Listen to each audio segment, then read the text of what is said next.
ನಮಸ್ತೆ. ಇವತ್ತಿನ ತರಗತಿಗೆ ನಿಮ್ಮನ್ನು ಮತ್ತೊಮ್ಮೆ ಸ್ವಾಗತ ಕೋರ್ತಾ ಇದ್ದೀನಿ.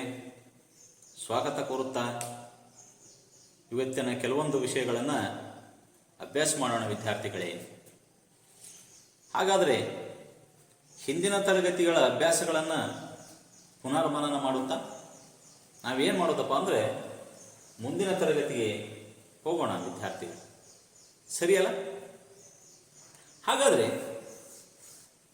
ನಾವು ದಿನನಿತ್ಯದಲ್ಲಿ ಕೆಲವೊಂದು ಸಾಕಷ್ಟು ಆಕೃತಿಗಳನ್ನು ನೋಡ್ತೀವಿ ವಿದ್ಯಾರ್ಥಿಗಳು, ಸಾಕಷ್ಟು ಆಕೃತಿಗಳನ್ನು ನೋಡ್ತೀವಿ. ಎಂಥ ಆಕೃತಿಗಳನ್ನು ನೋಡ್ತೇವೆ? ವೃತ್ತಾಕೃತಿಯನ್ನು ನೋಡ್ತೇವೆ. ವೃತ್ತಾಕೃತಿಯನ್ನು ನೋಡ್ಬೇಕಾದ್ರೆ ದಿನನಿತ್ಯದಲ್ಲಿ ನಾವು ಬೈಕ್ ಹೊಡಿತೀವಿ, ಸೈಕಲ್ ತುಳಿತೀವಿ, ಚಕ್ಕಡಿ ಎತ್ತಿನ ಗಾಡಿಗಳ ಚಕ್ಕಡಿ ಇರ್ತವೆ. ಅವುಗಳನ್ನು ನೋಡಿದಾಗ ಅವೆಲ್ಲ ಏನಾಗಿರ್ತಾವಪ್ಪ ಅಂದರೆ ವೃತ್ತಾಕಾರವಾಗಿರ್ತವೆ. ಕರೆಕ್ಟ್. ಅಂಥ ಎರಡು ವೃತ್ತಗಳನ್ನು ನಾನೇನು ಮಾಡಿದ್ದೇನೆ ಇಲ್ಲಿ ಬಿಡಿಸಿದ್ದೀನಿ ಬೋರ್ಡಿನ ಮೇಲೆ, ನೆನಪಿಡಿ ವಿದ್ಯಾರ್ಥಿ. ಮುಂದುವರೆದು ನಮ್ಮ ಮನೆಯ ಸಾಕಷ್ಟು ವಸ್ತುಗಳಿದಾವೆ. ಕಬೋರ್ಡ್ ಇರ್ತವೆ, ಕಾಟ ಇರ್ತದೆ, ಚೇರ್ ಇರ್ತವೆ, ರಟ್ಟುಗಳಿರ್ತವೆ, ಬುಕ್ಸ್ಗಳಿರ್ತವೆ. ಸಾಕಷ್ಟು ವಸ್ತುಗಳನ್ನು ನಾವೇನು ಮಾಡ್ತೀವಪ್ಪ ಅಂದರೆ ನಾವು ಮನೆಯಲ್ಲಿ ನೋಡ್ತೀವಿ. ಈ ರೀತಿ ಚಾರ್ಟ್ ಇರ್ತದೆ ನೋಡ್ರಿ, ಈ ಸಂಖ್ಯೆಗಳ ಚಾರ್ಟ್ ಇರ್ತದೆ. ಇದು ಒಂದು ಆಕೃತಿಯಾಗಿದೆ. ನೆಕ್ಸ್ಟು ಈ ರೀತಿ ಪ್ರಮೇಯಗಳ ಇದು ಇದೆ ನೋಡ್ರಿ, ಹೀಗೆ ನಾವು ನೋಡಿದಾಗ ಇದು ಒಂದು ಆಕೃತಿಯಾಗಿದೆ. ಕ್ಲೀನಾಗಿ ನೋಡಿದಾಗ ಕ್ಲೀನಾಗಿ ಅಬ್ಸರ್ವೇಷನ್ ಮಾಡಬೇಕು. ಇಂಥ ಆಕೃತಿಗಳನ್ನು ನಾವು ಸಾಕಷ್ಟು ನಾವೇನು ಮಾಡಿದ್ದೀವಪ್ಪ ಅಂದ್ರೆ ನೋಡಿದ್ದೀವಿ ವಿದ್ಯಾರ್ಥಿ. ಕೆಲವೊಂದು ಚತುರ್ಭುಜದ ಆಕಾರವಾಗಿವೆ, ಕೆಲವೊಂದು ತ್ರಿಭುಜದ ಆಕಾರವಾಗಿವೆ. ಈಗ ಒಂದು ವಿಚಾರ ಮಾಡಿರಿ ವಿದ್ಯಾರ್ಥಿಗಳು, ಏನು ವಿಚಾರಪ್ಪ ಅಂತ, ಈ ಎರಡೂ ವೃತ್ತಗಳನ್ನು ಬಿಡಿಸಿನಿ ಇಲ್ಲಿ. ಒಂದು ದೊಡ್ಡದಿದೆ, ಒಂದು ಸಣ್ಣದಿದೆ. ನೋಡಿ ವಿಚಾರ ಮಾಡಿ. ಇಲ್ಲೊಂದು ಚತುರ್ಭುಜ ಇದಾವೆ ಎರಡು, ಒಂದು ದೊಡ್ಡದಿದೆ, ಒಂದು ಸಣ್ಣದಿದೆ. ಇಲ್ಲಿ ತ್ರಿಭುಜಗಳಿದ್ದಾವೆ, ಒಂದು ದೊಡ್ಡದಿದೆ, ಒಂದು ಸಣ್ಣದಿದೆ. ಇಷ್ಟೇ, ಜಸ್ಟ್ ಅಂಡರ್ಸ್ಟ್ಯಾಂಡ್ ಮಾಡ್ಕೊಳ್ಳಿ. ಈ ತ್ರಿಭುಜಗಳನ್ನು ನೋಡಿದಾಗ ನಾವೇನು ಮಾಡ್ತೀವಪ್ಪ ಅಂದರೆ ಒಂದು ದೊಡ್ಡದ, ಒಂದು ಸಣ್ಣದಪ್ಪ. ವೃತ್ತಗಳನ್ನು ನೋಡಿದಾಗ ಒಂದು ದೊಡ್ಡದ, ಒಂದು ಸಣ್ಣದ. ಹಾಗಾದ್ರೆ ಇವುಗಳನ್ನು ನೋಡಿದ ತಕ್ಷಣ ಒಂದು ಕಾನ್ಸೆಪ್ಟ್ ನಮ್ಗೆ ಗುರುತಾಗಿಬಿಡ್ತದೆ. ಏನು ಕಾನ್ಸೆಪ್ಟ್ ಗುರುತಾಗ್ತದೆ ಅಂದರೆ, ಆಕಾರದಲ್ಲಿ ಹೆಚ್ಚು ಕಮ್ಮಿ ಅದಾವೆ. ಒಂದು ದೊಡ್ಡದದ, ಒಂದು ಸಣ್ಣದ. ನೋಡ್ಲಕ್ಕೆ ಮಾತ್ರ ಒಂದೇ ಕಾಣ್ತಾವೆ. ಆ ದೊಡ್ಡದು ಸಣ್ಣದಿರಲಿ, ಆಮೇಲೆ ನೆಕ್ಸ್ಟ್ ನೋಡೋಣ ಅಂತ. ಆಕಾರದಲ್ಲಿ ಒಂದೇ ಇದ್ದು ಗಾತ್ರದಲ್ಲಿ ಬೇರೆ ಬೇರೆ ಇದಾವ ನೋಡ್ರಿ. ಇದು ದೊಡ್ಡದಿದೆ, ಇದು ಸಣ್ಣದಿದೆ. ಆದ್ರೆ ಇದಕ್ಕೂ ವೃತ್ತನೇ ಅಂತೀವಿ, ಇದಕ್ಕೂ ವೃತ್ತನೇ ಅಂತೀವಿ. ನೋಡ್ರಿ ವಿಚಾರ ಮಾಡ್ರಿ. ಮುಂದೊಳಗೆ ನಾವೇನು ಮಾಡ್ತೀವಿ ಅಂದರೆ ಚತುರ್ಭುಜ ಅದು, ಇದು ದೊಡ್ಡದದ, ಅದು ಸಣ್ಣದದು. ಆದರೆ ಎರಡಕ್ಕೂ ನಾವು ಚತುರ್ಭುಜನೇ ಅಂತೀವಿ. Are clear? ಸಿಂಪಲ್. ಇದನ್ನು ನೋಡಿದಾಗ ತ್ರಿಭುಜ, ಇದನ್ನು ತ್ರಿಭುಜ ಅಂತೀವಿ, ಇದನ್ನು ತ್ರಿಭುಜ ಅಂತೀವಿ. ಅದಕ್ಕೆ ನಾವೇನಂತೀವಪ್ಪ ಅಂದರೆ ಆಕಾರದಲ್ಲಿ ಒಂದೇ ಇದ್ದು ಗಾತ್ರದಲ್ಲಿ ಬೇರೆ ಬೇರೆ ಇದ್ದಂಥ ಆಕೃತಿಗಳಿಗೆ ನಾವು ಸಮರೂಪ ಆಕೃತಿಗಳು, ಸಮರೂಪ ಆಕೃತಿಗಳು ಅಂತ ಕರಿತೀವಿ. ಏನಂತ ಕರಿತೀವಿ? ಗಾತ್ರದಲ್ಲಿ ಬೇರೆ ಬೇರೆ ಇರಬೇಕು, ಒಂದು ಹೆಚ್ಚು ಒಂದು ಕಡಿಮೆ ಇರಬೇಕು. ಆದ್ರೆ ಆಕಾರದಲ್ಲಿ ಮಾತ್ರ ಒಂದೇ ಇರುವಂಥ ಆಕೃತಿಗಳಿಗೆ ನಾವು ಏನಂತ ಕರಿತೀವಪ್ಪ ಅಂದರೆ ಸಮರೂಪ ಆಕೃತಿಗಳು, ಸಮರೂಪ ಆಕೃತಿಗಳನ್ನು ಕರಿತೀವಿ ವಿದ್ಯಾರ್ಥಿಗಳೇ. ಹಾಗಾದರೆ ನಾವೀಗ ಸಮರೂಪ ಆಕೃತಿಗಳಾಗಬೇಕಾದ್ರೆ ಒಂದೇ ಅಳತೆಯನ್ನು ಹೊಂದಿರ್ತಾವಂತ ನಾವೇನು ಹೇಳಲಿಕ್ಕೆ ಆಗಲ್ಲ. ಒಂದೇ ಅಳತೆ ಹೊಂದಿರ್ತಾವಂತ ಏನು ಹೇಳಲಿಕ್ಕೆ ಆಗಲ್ಲ. ಅಳತೆಗಳು ಹೆಚ್ಚು ಕಮ್ಮಿ ಇರ್ತವೆ. ಆದ್ರೆ ನೋಡ್ಲಿಕ್ಕೆ ಏನು ಮಾಡ್ತಾವಪ್ಪ ಅಂದರೆ ಒಂದೇ ಕಾಣಿಸ್ತಾವೆ. ಭಾಳ ವಿಚಿತ್ರದ.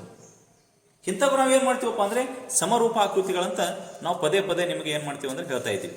ಹಾಗಾದ್ರೆ ಏನು ಸರಿ ಈ ರೀತಿ ಹೇಳಿದರೆ ಹೇಗೆ ಇವು ಸಮರೂಪ ಆಕೃತಿಗಳಂತ ನೀವೇನು ಮಾಡ್ಬೋದು ಅಂದರೆ ನನಗೆ ಒಂದು ಪ್ರಶ್ನೆಯನ್ನು ಕೇಳಬಹುದು. ಕರೆಕ್ಟಾ? ಹಾಗಾದರೆ ವಿದ್ಯಾರ್ಥಿಗಳೇ, ಸಮರೂಪಿ ಆಕೃತಿಗಳು ಆಗಬೇಕಾಗಿತ್ತಂದ್ರೆ ಗಣಿತದಲ್ಲಿ ಕೆಲವೊಂದು ನಿಬಂಧನೆಗಳದಾವ. ಏನು ನಿಬಂಧನೆಗಳದಾವ? ಸಮರೂಪ ಆಕೃತಿಗಳಾಗಬೇಕಾಗಿತ್ತಂದ್ರೆ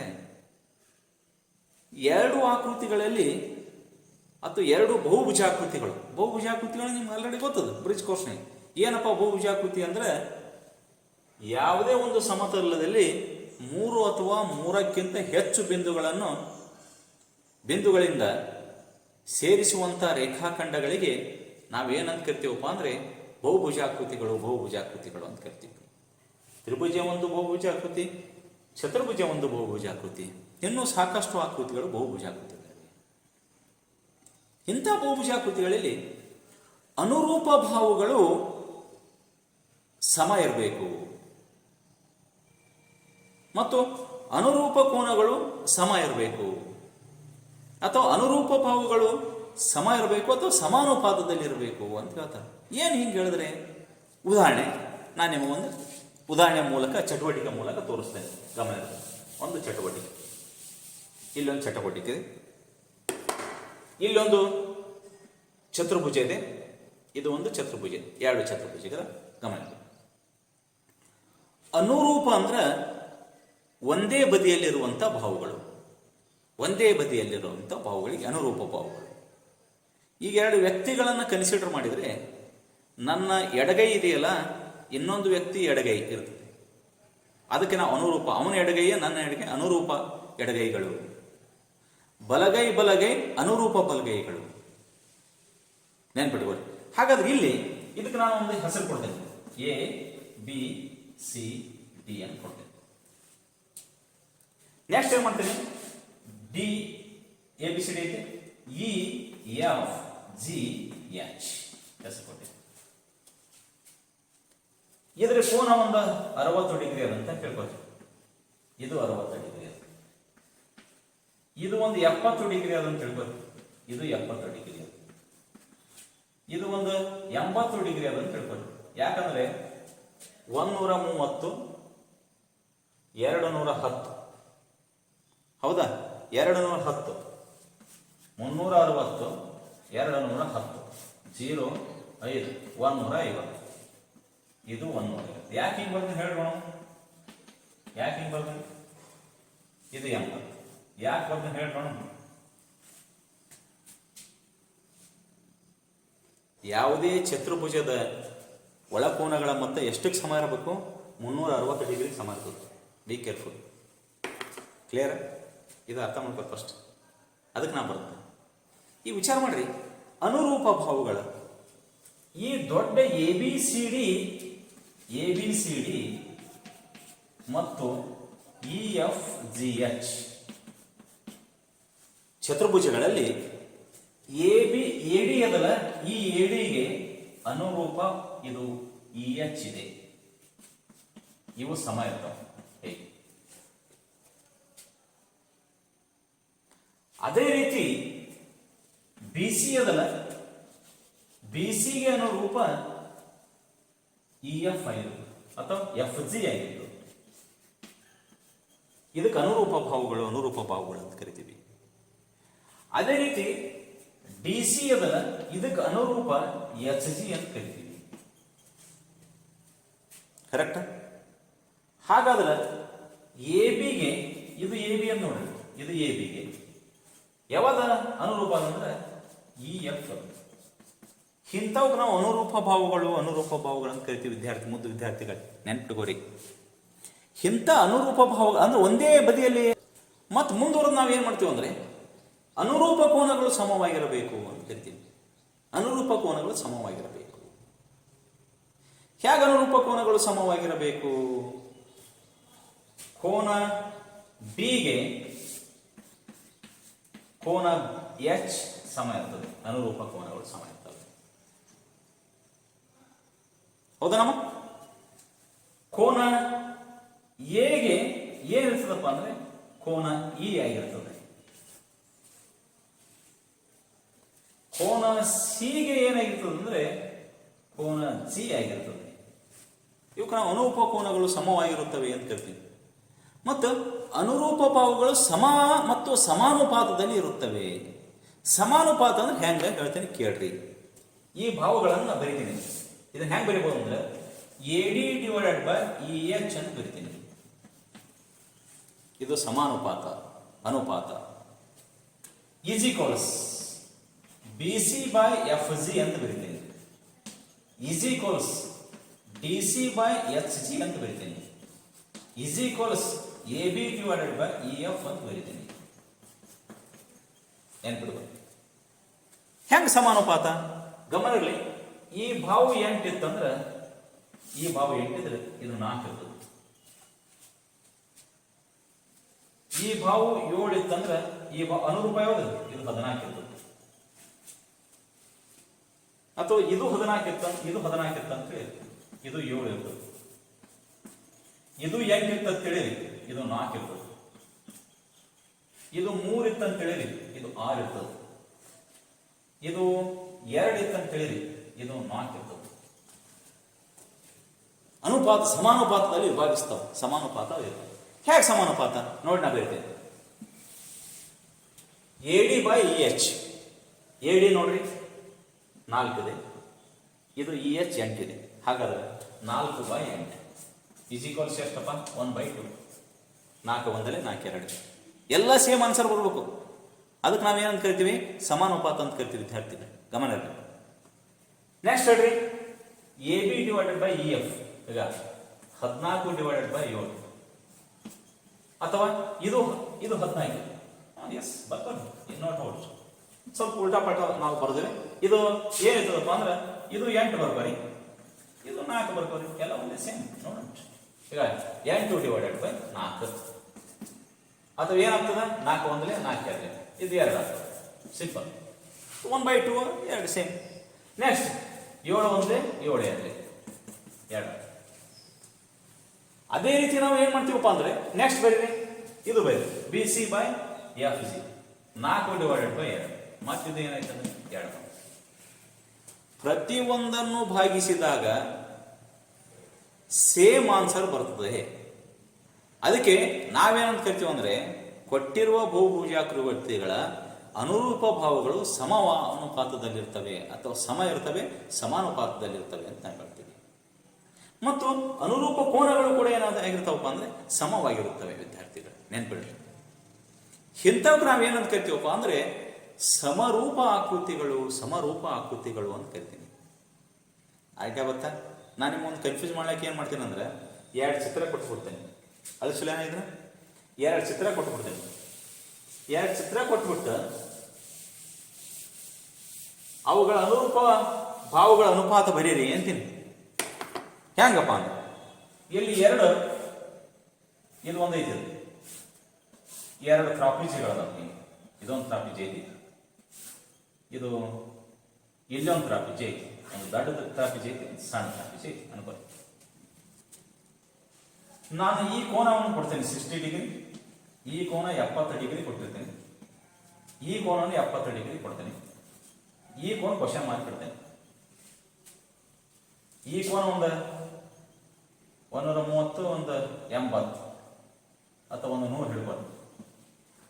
280 280 ಇದೊಂದು 80 ಹೀಗೆ ಕೊಟ್ಟಿರ್ತೇನೆ. ಇವೆಲ್ಲ ಹೀಗೆ ಕೊಟ್ಟಿರ್ತೇನೆ. ಇದೊಂದು ಕ್ವಶನ್ ಮಾಡ್ತಿರ್ತೇನೆ.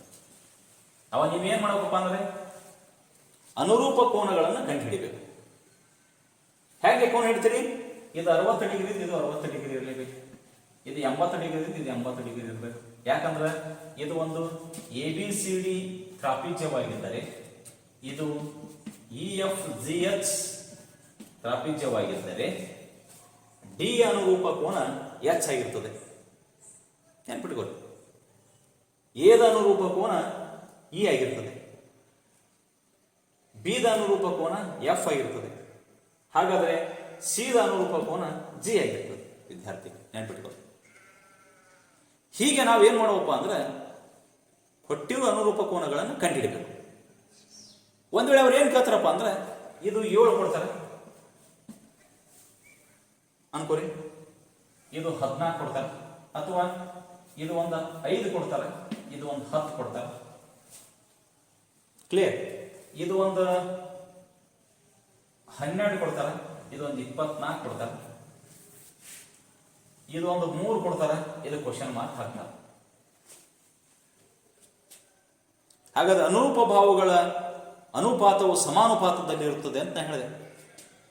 ಎರಡು ಆಕೃತಿಗಳು ಸಮರೂಪಗಳಾಗಬೇಕಾದರೆ ಅನುರೂಪ ಕೋನಗಳು ಸಮವಾಗಿರಬೇಕು ಮತ್ತು ಅನುರೂಪ ಭಾವಗಳು ಸಮಾನುಪಾತದಲ್ಲಿ ಇರಬೇಕು ಅಂತ ನಾನು ಹೇಳಿದೆ, ಸೆಂಟೆನ್ಸ್ನಾಗ ಹೇಳ್ದೆ.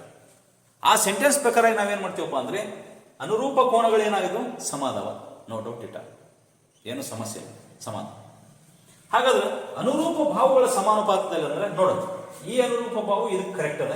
ಹಾಗಾದ್ರೆ ನಾ ಏನು ಮಾಡ್ತೀನಿ 5/10 ಬರೀತೇನೆ, ಆನ್ಸರ್ 1/2. ಇದಕ್ಕೆ ಅನುರೂಪ ಇದು ಅದು.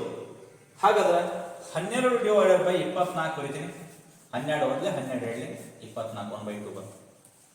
ಹಾಗಾದ್ರೆ ಇದಕ್ಕೆ ಅನುರೂಪ ಏನಾಗಬಹುದು? ಎಸ್ 3/6 ಆಗ್ತದೆ. ಯಾಕೆ 3 1 3 2.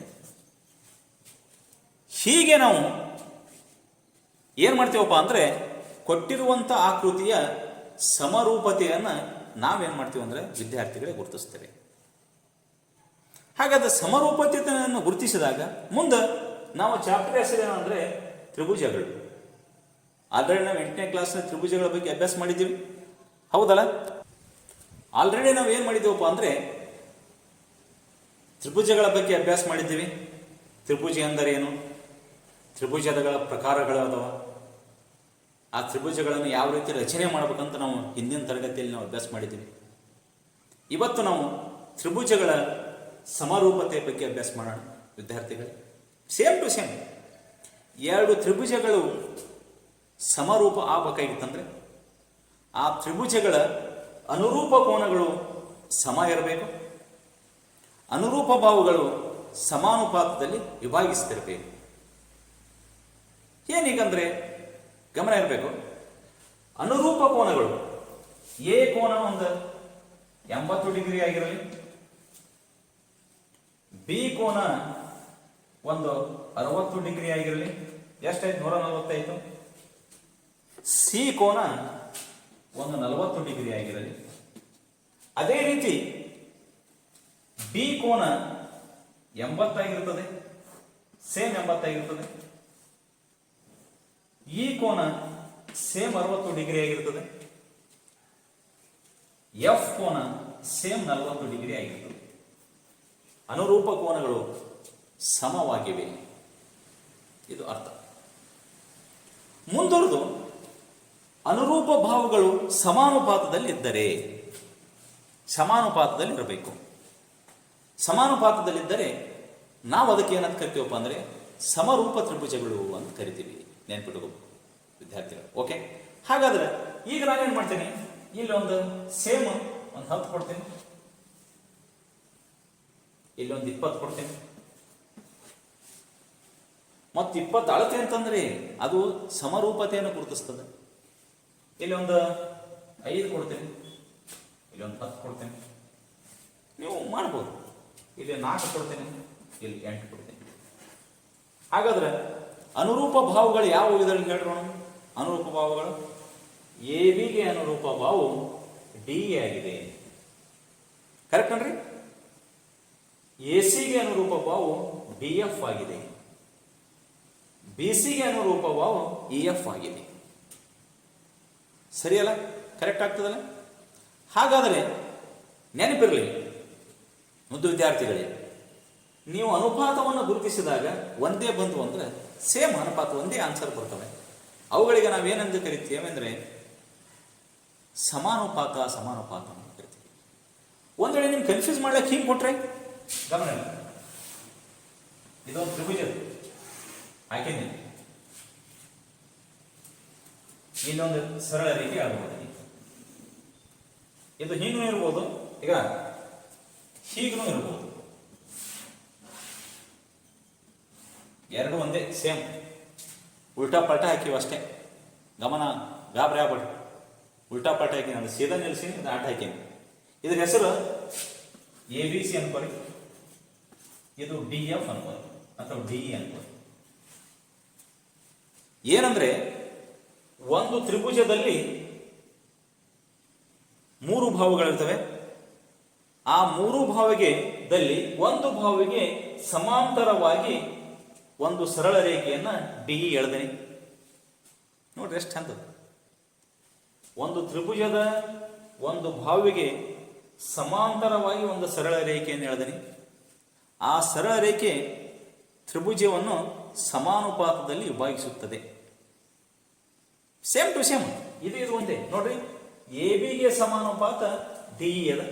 ಹಾಗಾದ್ರೆ ನಾ ಏನು ಬರೀತೀನಿ ಅಂದ್ರೆ ಎ ಬಿ ಡಿವೈಡೆಡ್ ಬೈ ಏನಂತ ಬರೀಬಹುದು ಅಂದ್ರೆ ಡಿ ಅಂತ ಬರೀತೀವಿ. ಇದನ್ನು ಈ ರೀತಿ ಬರೀತೀವಿ. ಅದೇ ರೀತಿ A C divided by D F ಅಂತ ಬರಿತೀವಿ.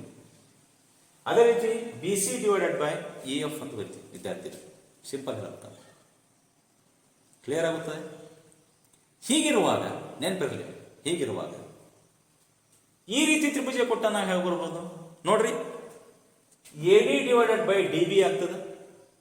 ಸಮಾನುಪಾತದಲ್ಲಿ ಅನುರೂಪ ಬಾಹುಗಳೇ ಇವು.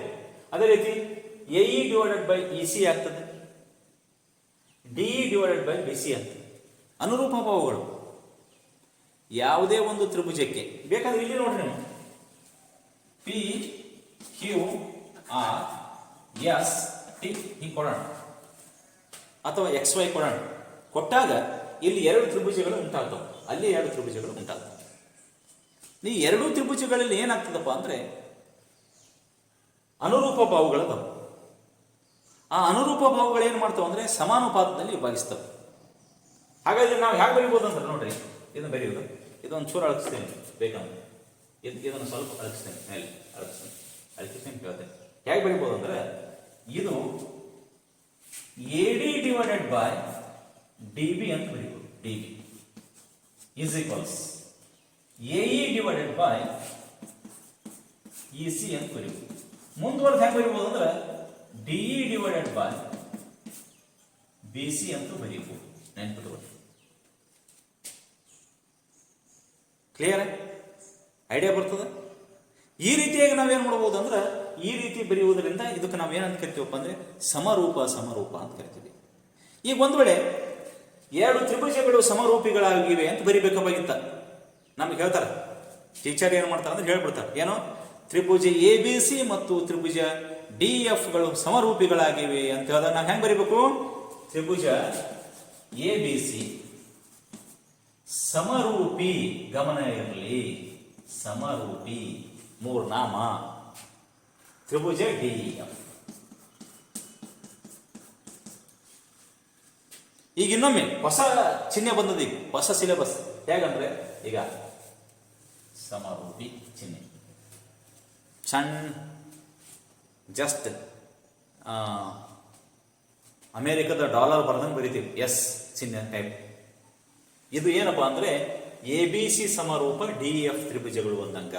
ಈ ಚಿಹ್ನೆಗಳನ್ನು ಬಳಕೆ ಮಾಡಿ ನೀವು ಏನು ಮಾಡ್ಬೋದು ಅಂದ್ರೆ ಬರೆಯಬೇಕು. ಕೆಲವೊಂದು ಸರ್ವಸಮ ತ್ರಿಭುಜಗಳು ಅಂತ ಬರ್ತವೆ ಹೆಸರು. ಏನಂತ ಬರ್ತವೆ? ಸರ್ವಸಮ ತ್ರಿಭುಜಗಳು. ಈ ಸಮರೂಪ ತ್ರಿಭುಜಗಳು ಅದು. ಈಗ ಸರ್ವಸಮ ತ್ರಿಭುಜಗಳು. ಸರ್ವಸಮ ತ್ರಿಭುಜಗಳಂದ್ರೆ ಗಮನ ಇರಬೇಕು, ಒಂದು ತ್ರಿಭುಜ ಮತ್ತು ಇನ್ನೊಂದು ತ್ರಿಭುಜವನ್ನು ಹೋಲಿಕೆ ಮಾಡಿದಾಗ ಎರಡು ಒಂದೇ ಅಳತೆಯನ್ನು ಹೊಂದಿರಬೇಕು. ಒಂದೇ ಅಳತೆ A B C D F ಒಂದೇ ಅಳತೆಯನ್ನು ಹೊಂದಿರಬೇಕು. ಹೆಂಗ್ ಒಂದೇ ಅಳತೆಯನ್ನು ಹೊಂದಿರಬೇಕು ಅಂದ್ರೆ, ಒಂದು ಆಕೃತಿಯ ಮೇಲೆ ಇದೊಂದು ಆಕೃತಿ ಇದೆ ಅನ್ಕೊಳ್ಳಿ. ಈ ಆಕೃತಿ ಇದೆ. ಈ ಆಕೃತಿಯ ಮೇಲೆ ಈ ಆಕೃತಿಯನ್ನು ಇಟ್ಟರೆ, ಈಗ ನಾವು ಇಡ್ತೀವಿ, ಹೀಗಿಟ್ಟರೆ ಈ ರೀತಿ ಇಡ್ತೀವಿ. ಈ ಆಕೃತಿಯ ಮೇಲೆ ಈ ಆಕೃತಿ, ಈ ಚಾರ್ಟ್ ಮೇಲೆ ಈ ಚಾರ್ಟ್ ಇಟ್ಟೀನಿ. ಇಟ್ಟಾಗ ಅದು ಒಂದೇ ಚಾರ್ಟ್ ಅನ್ನ ಕಾಣಬಹುದು. ಇದು ಹಂಗೆ ಕಾಣಲ್ಲ ನೋಡ್ರಿ. ಇದು ಏನಾಗ್ತದೆ ಅಂದ್ರೆ ನೋಡ್ರಿ, ಈ ಕಡೆ ಸೈಡ್ ಜಾಸ್ತಿ ಆಗುತ್ತೆ. ಒಂದು ಆಕೃತಿಯನ್ನು ಇನ್ನೊಂದು ಆಕೃತಿಯಲ್ಲಿ ಪರಸ್ಪರ ಇಟ್ಟರೆ ಅವು ಐಕ್ಯಗೊಳ್ಳಬೇಕು ಅಂತ ಕರೀತಾರೆ. ಏನಂತ ಕರೀತಾರೆ? ಐಕ್ಯಗೊಳ್ಳಬೇಕು. ಐಕ್ಯಗೊಳ್ಳಂದ್ರೆ ಇದು ಇಟ್ಬಿಟ್ರೆ ಒಂದೇ ಕಾಣಬಹುದು. ಈಗ ನಾವು ಹೈಟ್ ವೈಸ್ ನಿಂತಿರ್ತೀವಿ, ನಿಂತ ತಕ್ಷಣ ಲೈನ್ ಕರೆಕ್ಟ್ ಇತ್ತಪ್ಪ ಅಂತ ಹೇಳಿರಿ, ಮುಂದಿನವ್ರು ಅಷ್ಟೇ ಕಾಣಿಸ್ತಾರೆ, ಹಿಂದಿನ ಯಾರೋ ಕಾಣ್ತಾರೆ. ಅಂದ್ರೆ ಅಷ್ಟು ಕರೆಕ್ಟಾಗಿ ಸರ್ವಸಮ ಆಗಿರ್ತಾವಂತ. ಸರ್ವಸಮ ಆಕೃತಿಗಳಂದ್ರೆ ಒಂದು ಆಕೃತಿಯನ್ನು ಇನ್ನೊಂದು ಆಕೃತಿಯ ಮೇಲೆ ಇಟ್ಟಾಗ ಅವು ಪರಸ್ಪರ ಐಕ್ಯಗೊಳ್ಳಬೇಕು. ಅಂಥ ಆಕೃತಿಗಳಿಗೆ ನಾವು ಸರ್ವಸಮ ಆಕೃತಿಗಳು ಅಂತ ಕರಿತೀವಿ. ಅರ್ಥ ಆಗ್ತದ? ಆದ್ರೆ ಸಮರೂಪಿಗಳು ಬೇರೆ, ಸರ್ವಸಮಗಳು ಬೇರೆ. ಸಮರೂಪಿ ಏನಾಗಿರ್ತಾವಪ್ಪ ಅಂದರೆ ಅನುರೂಪ ಭಾವಗಳು ಸಮವಾಗಿರ್ತವೆ, ಅಥವಾ ಆಕಾರದಲ್ಲಿ ಒಂದೇ ಇರ್ತವೆ, ಗಾತ್ರದಲ್ಲಿ ಬೇರೆ ಬೇರೆ ಇರ್ತವೆ. ಅಂಥದ್ದು ನಾವೇನಂತ ಕರಿತೀವಪ್ಪ ಅಂದರೆ ಸಮರೂಪ ಆಕೃತಿಗಳನ್ನು ಕರಿತೀವಿ. ಇವಕ್ಕೆ ನಾವು ಸರ್ವಸಮ ಆಕೃತಿಗಳನ್ನು, ಒಂದೇ ಅಳತೆಯನ್ನು ಹೊಂದಿರುವಂಥ ಎರಡು ವೃತ್ತಗಳು. ಇದೊಂದು ವೃತ್ತ ಇದೆ, ಇದೊಂದು ವೃತ್ತ, ಇದು 3 ಸೆಂಟಿಮೀಟರ್ ತ್ರಿಜ್ಯವನ್ನು ಹೊಂದಿದೆ. ಈ ವೃತ್ತ 3 ಸೆಂಟಿಮೀಟರ್ ತ್ರಿಜ್ಯ ಹೊಂದಿದೆ. ಅದೇ ರೀತಿ ಇಲ್ಲೊಂದು ವೃತ್ತ ಇದೆ, ಇಲ್ಲೊಂದು ವೃತ್ತ ಇದೆ ನೋಡಿ, ಸೇಮ್ ವೃತ್ತ. ಇದು ಒಂದು ವೃತ್ತ ಆಗಿರಲಿ, ಕರೆಕ್ಟ್ ಏನು. ಇಲ್ಲೊಂದು ವೃತ್ತ ಇದೆ, ರಫ್ ಆಗಿರ್ಬೋದು, ಇದನ್ನು ಹಾಕ್ಬೋದು. ಈಗ ಇದು ಒಂದು ಏನಾಗಿದೆಪ್ಪ ಅಂದ್ರೆ ಗಮನ ಇರಲಿ, ಇದು 3 ಸೆಂಟಿಮೀಟರ್ ತ್ರಿಜ್ಯ ಹೊಂದಿದೆ, ಇದು 3 ಸೆಂಟಿಮೀಟರ್ ತ್ರಿಜ್ಯ ಹೊಂದಿರುವಂತ ಎರಡು ವೃತ್ತಗಳಿವೆ. ಆ ವೃತ್ತವನ್ನ ಇದು C1 ವೃತ್ತವಾಗಿರಲಿ, ಇದು C2 ವೃತ್ತವಾಗಿರಲಿ. C1 ವೃತ್ತವನ್ನ C2 ವೃತ್ತದ ಮೇಲೆ ಇಟ್ಟಾಗ ಅವು ಪರಸ್ಪರ ಐಕ್ಯಗೊಂಡು ಬಿಡ್ತಾವೆ. ವಿದ್ಯಾರ್ಥಿಗಳು ಪರಸ್ಪರ ಐಕ್ಯಗೊಂಡು ಬಿಡ್ತಾವೆ, ಯಾವುದೇ ಕಾಣದ ಒಂದೇ ವೃತ್ತ ಅನ್ನಂಗೆ ಕಾಣಿಸ್ತಾವೆ. ಅಂಥವು ನಾವೇನಂತ ಕರಿತೀವಿ ಅಂದರೆ ಸರ್ವಸಮ ಆಕೃತಿಗಳು, ಸರ್ವಸಮ ವೃತ್ತಗಳು ಅಂತ ಕರಿತೀವಿ. ಆದರೆ ಸಮರೂಪ ಆಕೃತಿಗಳ ಹಾಗಲ್ಲ. ಅವು ಏನಂತಾವ ಅಂದರೆ ಗಾತ್ರದಲ್ಲಿ ಬೇರೆ ಬೇರೆ ಇತ್ತು, ಆಕಾರದಲ್ಲಿ ಒಂದೇ ಇರ್ತವೆ. ಅಂಥ ಆಕೃತಿಗಳಿಗೆ ನಾವು ಸಮರೂಪ ಆಕೃತಿಗಳು. ಆಗ ಸರ್ವಸಮ ಅಂತ ಒಂದು ಶಬ್ದ ಬರ್ತಂದ್ರೆ ತ್ರಿಭುಜ ABC ಮತ್ತು ತ್ರಿಭುಜ DFಗಳು ಸರ್ವಸಮ ತ್ರಿಭುಜಗಳಂದಾಗ ನೀವು ಚಿಹ್ನೆ ಯಾವ್ದು ಹಾಕಬೇಕು ನೋಡಿ, ಇದು ಚಿಹ್ನೆ ಹಿಂಗೆ, ಇದು ಸರ್ವಸಮ ಚಿಹ್ನೆ ನೆನ್ಪಿಟ್ಕೋರಿ ವಿದ್ಯಾರ್ಥಿಗಳೇ. ಇದು ಸಮರೂಪ ಚಿಹ್ನೆ ನೆನ್ಪಿಟ್ಕೋರಿ. ಈ ಎರಡೂ ಚಿಹ್ನೆಗಳನ್ನು ಪರಸ್ಪರ ನೀವೇನು ಮಾಡ್ರಿ, ಬಳಕೆ ಮಾಡ್ರಿ, ಸರಿಯಾಗಿ ಬಳಕೆ ಮಾಡ್ರಿ. ಹಾಗಾದ್ರೆ ಎರಡು ತ್ರಿಭುಜಗಳಲ್ಲಿ ನಾವೇನು ಮಾಡ್ತೀವಪ್ಪ ಅಂದರೆ ಅನುರೂಪ ಭಾವಗಳು ಮತ್ತು ಅನುರೂಪ ಕೋನಗಳು ಸಮವಾಗಿರಬೇಕು ಅಥವಾ ಸಮಾನುಪಾತದಲ್ಲಿ ಇರಬೇಕು ಅಂತ ನಾವು ಪದೇ ಪದೇ ಪದೇ ಪದೇ ನಿಮ್ಗೆ ನಾವೇನು ಮಾಡ್ತೀವಪ್ಪ ಅಂದರೆ ಹೇಳ್ತೀವಿ.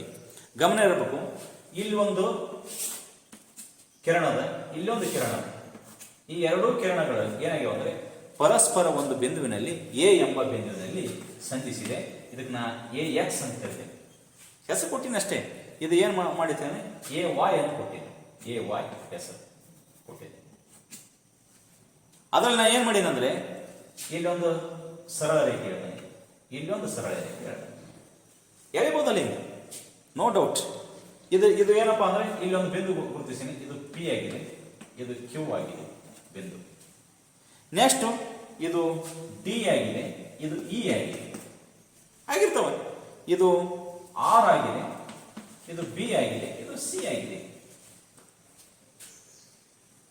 ಇವುಗಳ ಸಮರೂಪತೆಯನ್ನು ನಾವು ಗುರುತಿಸಬೇಕಾದ್ರೆ ಏನು ಮಾಡ್ತೀವಪ್ಪ ಅಂದರೆ ನೋಡ್ರಿ, ಇಲ್ಲಿಂದ ಇದು ಒಂದು ತ್ರಿಭುಜ, ಇದು ಜಾಸ್ತಿ ಹೋಗ್ಯದ, ಓಲೆ ತಲೆ ಕಟ್ಸ್ಕೊಳಕ್ಕೆ ಹೋಗ್ಬೇಡ. ಇಲ್ಲಿ ನಮಗೆ ಒಂದು ತ್ರಿಭುಜ ಉಂಟಾಗಿದೆ. ಈ ತ್ರಿಭುಜ ಯಾವ ತ್ರಿಭುಜದ ಹೆಸರು ನೋಡ್ರಿ, ABC ತ್ರಿಭುಜವಾಗಿದೆ. BCಗೆ ಸಮಾಂತರವಾಗಿ ಒಂದು D ಸರಳ ರೇಖೆಯನ್ನು ಎಳೆದಿದ್ದೇನೆ. ಇದು ಸಮಾನುಪಾತದಲ್ಲಿ ವಿಭಾಗಿಸುತ್ತದೆ ಅಂತ ಹೇಳ್ತೇನೆ. ಯಾವಾಗ ಹೇಳ್ತೇವೆ, AD divided by DB is equals AE divided by EC ಅಂತ ಹೇಳ್ತೇವೆ. ಸಿಂಪಲ್. ಇಂಥದಕ್ಕೆ ನಾವು ಸಮರೂಪತೆಯನ್ನು ಗುರುತಿಸುವಂಥ ನಿಬಂಧನೆಗಳು ಅಂತ ಕರೆದು ನಾವೇನು ಮಾಡಿವಪ್ಪ ಅಂದರೆ ಮುಂದುವರೆದು ಇದನ್ನು ಪ್ರಪ್ರಥಮವಾಗಿ ಗ್ರೀಕ್ ಶ್ರೇಷ್ಠ ಗಣಿತ ತಜ್ಞನಾದಂಥ ಥೇಲ್ಸ್ ಅವರ ಹೆಸರೇನು, ಥೇಲ್ಸ್, ಕ್ರಿಸ್ತಶಕ ಪೂರ್ವ 640ರಲ್ಲಿ ಏನು ಮಾಡಿದಾರಪ್ಪ ಅಂದ್ರೆ ಈ ಪದ್ಧತಿಯನ್ನು, ಈ ಸಮರೂಪತೆಯ ನಿಬಂಧನೆಯನ್ನು ಏನು ಮಾಡಿದ್ದಾರೆ, ಗಣಿತದಲ್ಲಿ ತಂದಿದ್ದಾರೆ, ತ್ರಿಭುಜಗಳಲ್ಲಿ ತಂದಿದ್ದಾರೆ. ಆದ್ದರಿಂದ ನಾವು ಏನಂತ ಕರಿತೀವಪ್ಪ ಅಂದರೆ ಥೇಲ್ಸನ ಸಮರೂಪತೆಯ ನಿಯಮಗಳು ಅಥವಾ ಥೇಲ್ಸ್ ಪ್ರಮೇಯ ಅಂತ ಕರಿತೀವಿ. ಆ ಪ್ರಮೇಯವನ್ನು ಅವ್ರು ಸಾಧಿಸ್ಯಾರ. ಆ ಪ್ರಮೇಯ ಯಾವ ರೀತಿ ಸಾಧಿಸ್ಯಾರ ಮತ್ತು ಆ ಪ್ರಮೇಯನ ಯಾವ ರೀತಿ ನಾವು ಸಾಧಿಸ್ಬೇಕನ್ನೋದು ಚಾರ್ಟಿನ ಮೂಲಕ ನೀಟಾಗಿ ನಾವೇನು ಮಾಡೋಣ ಅಂದ್ರೆ ವಿದ್ಯಾರ್ಥಿಗಳ ಕಳೆಯೋಣ. ಕರೆಕ್ಟ್. ಹಾಗಾದರೆ ಇಲ್ಲಿವರೆಗೆ ನಾವು ಏನು ಮಾಡಿವ ಅಂದರೆ ತ್ರಿಭುಜಗಳ ಸಮರೂಪತೆಯಲ್ಲಿ ರೂಪ ಆಕೃತಿಗಳು ಹೇಗಿರ್ತವೆ ಮತ್ತು ಯಾವ ನಿಬಂಧನೆಗಳಿಗೆ ಒಳಪಟ್ಟಿರ್ತವೆ ಮತ್ತು ಸಮರೂಪ ತ್ರಿಭುಜಗಳು ಹೇಗಿರ್ತವೆ, ಸರ್ವಸಮ ತ್ರಿಭುಜಗಳು ಯಾವ ರೀತಿ ಇರ್ತವೆ ಎಂಬುದು ಅಭ್ಯಾಸ ಮಾಡಿದ್ದೀವಿ. ಮತ್ತು ಥೇಲ್ಸನ್ನು ಏನು ಹೇಳ್ತಾರೆ ಅನ್ನೋದು ಇನ್ನೂ ಸವಿಸ್ತಾರವಾಗಿ ಮುಂದಿನ ಕ್ಲಾಸಲ್ಲಿ ನಾವು ಅಭ್ಯಾಸ ಮಾಡುವ ವಿದ್ಯಾರ್ಥಿ. ಹೌದಲ್ಲ, ಸರಿಯಲ್ಲ?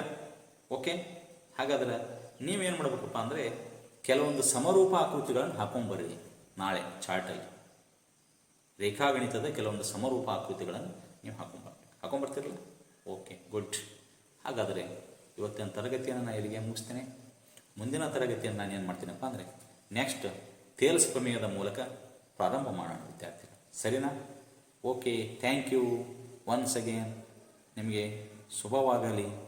ಒಳ್ಳೆಯ ಅಭ್ಯಾಸ ಮಾಡಿರಿ, ಚೆನ್ನಾಗಿ ಅಭ್ಯಾಸ ಮಾಡಿರಿ ಮತ್ತು ಚೆನ್ನಾಗಿ ಸ್ಟಡಿಯನ್ನು ಮಾಡಿರಿ ಅಂತ ಹಾರೈಸುತ್ತಾ ಇವತ್ತಿನ ತರಗತಿಯನ್ನು ಇಲ್ಲಿಗೆ ಮುಗಿಸ್ತೀನಿ. ಓಕೆ.